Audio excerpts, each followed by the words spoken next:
Ang istrukturang ito ay sagisag ng pagkilala sa kasipagan at dedikasyon ng mga magsasaka at residente na nagpunyagi upang palaguin ang industriya ng pagpipinya sa bayan ng Batarasa.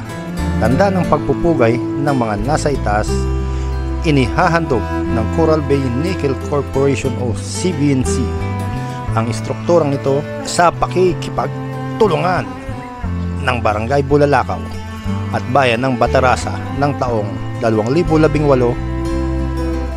ika-18 ng Agosto.